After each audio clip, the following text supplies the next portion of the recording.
ব্লকটা আছে ব্লকের সমগ্র তলের ক্ষেত্রফল যেটা হলো 4 পাই r। এখন আমরা এই মডেলটা যেটা দেখতে পাচ্ছি এটা হলো একটা ব্লক আর এটি হলো চারটি বৃত্ত।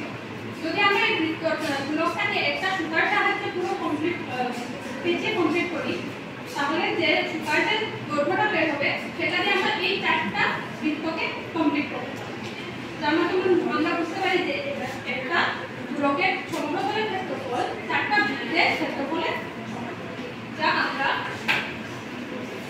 এই চার্টের মাধ্যমে বুঝিয়েছি। একটি ব্লকের সমগ্র ক্ষেত্রফল হবে চারটি বৃত্তের ক্ষেত্রফলের সমান। তাহলে কি দেখা যাচ্ছে আমরা একটি ব্লকের সমগ্র ক্ষেত্রফল হলো চারটি বৃত্তের ক্ষেত্রফল যা 4 × পাই r²। তার মানে ব্লকের সমগ্র ক্ষেত্রফল হবে 4 পাই r²। আর একটি বৃত্তের ক্ষেত্রফল হলো পাই r²। ঠিক আছে?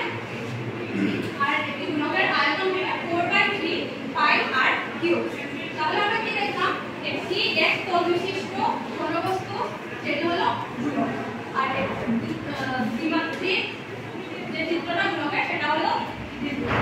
তাহলে বলো একটি এক তল বিশিষ্ট ঘনবস্তুর উদাহরণ বলতে পারবে? আর দ্বিমাত্রিক একটি বস্তুর উদাহরণ বৃত্ত। এখন হলো একটি ব্লকের সমগ্র তলের ক্ষেত্রফলের সূত্রটা বলতে পারবে? আর একটি বৃত্তের ক্ষেত্রফল পাই